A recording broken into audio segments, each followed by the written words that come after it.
Hello and welcome to another video. My name is Peter and today I want to ask the question, the big question: are you in the front line of this war? Do you see what is happening here? So are you in the front line of this war? And do you actually see what's happening here? So first, before I start, I want to give you a proper greeting. So bang up somebody, Om Shanti, peace to you, peace to me. So hello, are you in the front line of this war? So what is this war? Do you realise what this war? I go on to what this war is, I should say. I go on to a few people's YouTube channels to keep up with the truth and what is really happening. And occasionally I'll comment. And when I comment, there's always people who come back and usually comment back on what I have to say. And some of them get it wildly wrong, what I'm talking about. Others are interested in what I've got to say. So it was recently, we were talking about the lockdown and someone put up a scientific paper on loneliness and how detrimental loneliness is to the health of human beings. Yes, it's really bad. And when you lock people down and keep them away from their communities, it's devastating for them. Anyway, someone just wrote down why the enemies are Soros and somebody else, George Soros and Fauci, people like really targeting single people. No, it's not. They're just part of it. They're part of that energy structure of what it is. That's part of it. Bill Gates, that was it. George Soros and Bill Gates are the enemy. They're human beings, right? And they're influenced by this energy. They can't see it. They're stuck in the lowest chakras they need to control with their ego. And they've been trained to do that very well. They're trained to do that, and they're working for somebody who is behind them. They're like little puppets in a game. So what is this war? And are you on the front line of it? And do you realise the boundaries of it? If you go back thousands of years, you have a script called the Vedas, the Vedic scripts, and have many cantors. And when you get into that, you realise we have a battle inside of us. It's like the two wolves story of the Native American Indian grandfather sitting with his grandchild, and the grandchild says, sometimes I feel really good, sometimes I really feel really bad, sometimes I do really, really good things, other times I do really, really bad things. So what is that, grandfather? And the grandfather said, well, you have two wolves fighting inside of you.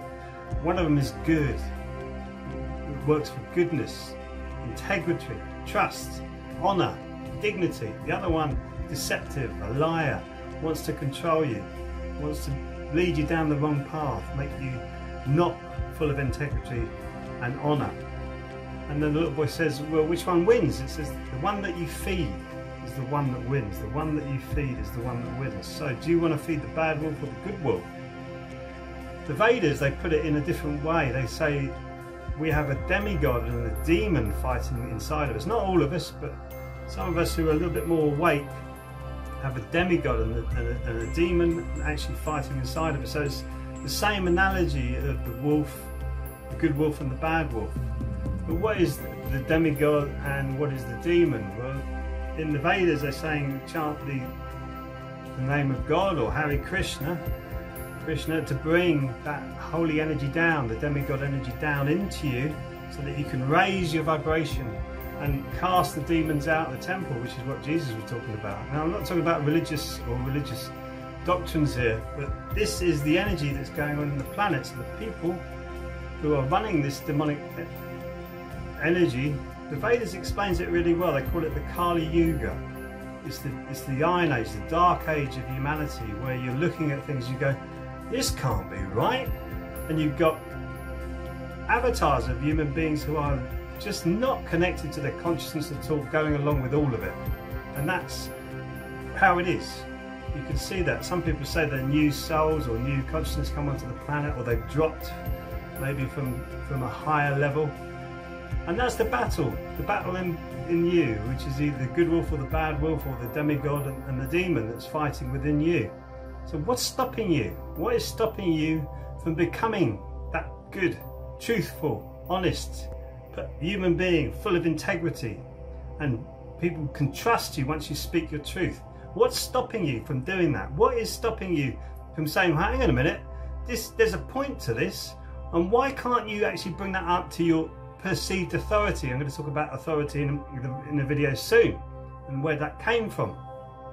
So what can you do to change the people who are actually running the society? You can start to change it with love, with your power. You have a choice. You have a choice here between light and dark. Do you want to go into the dark? The dark is very, very, very enticing. Oh, come to me. Come to me, I will eat you up.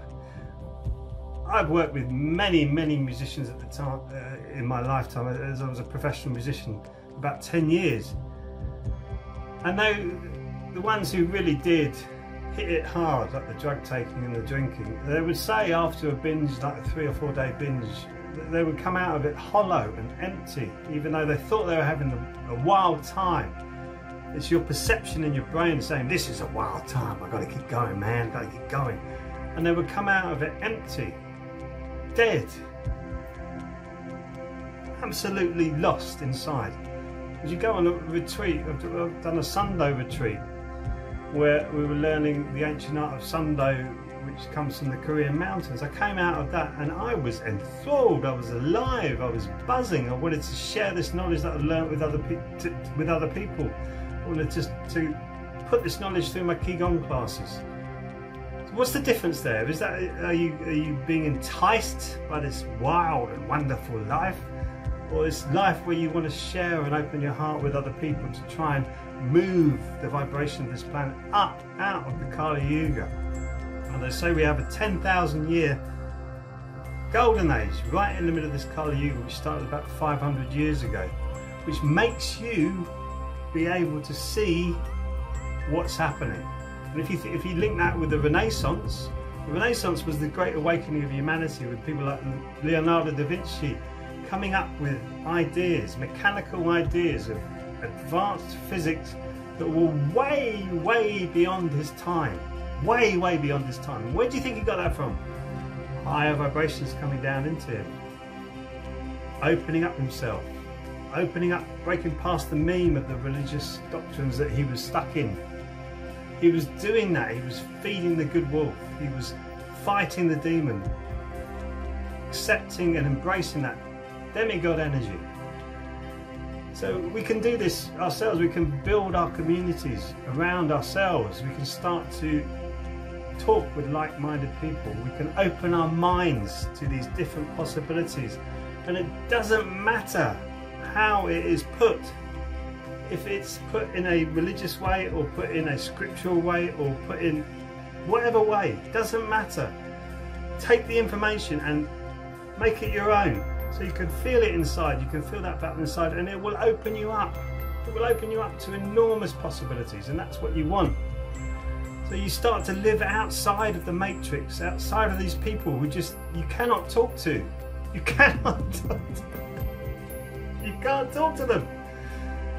Because you'll say something and they'll look at you as if you've just flown down from a different dimension, and you probably have.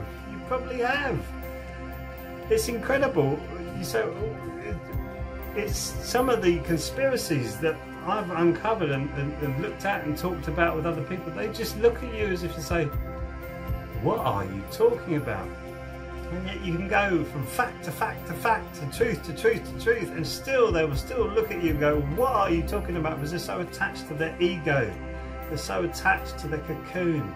They're so attached to this matrix, which is falling now. It's starting to fall now. So we can do this. We can get onto the front line of this war, which is actually partly inside of yourself and partly raising your vibration, so you will attract other people with that higher vibration around you.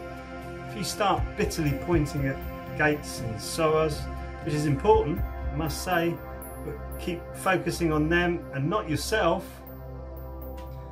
or you're going to stay in the same position, because they have all the tricks, all the enticement, everything up their sleeve to put you back into your place, as it were. If you become powerful, get onto the front line of this war, flush those demons out, flush the dark energies out, flush the darkness out, you're in a great position to be in the front line, and I look forward to seeing you there, because it's beautiful.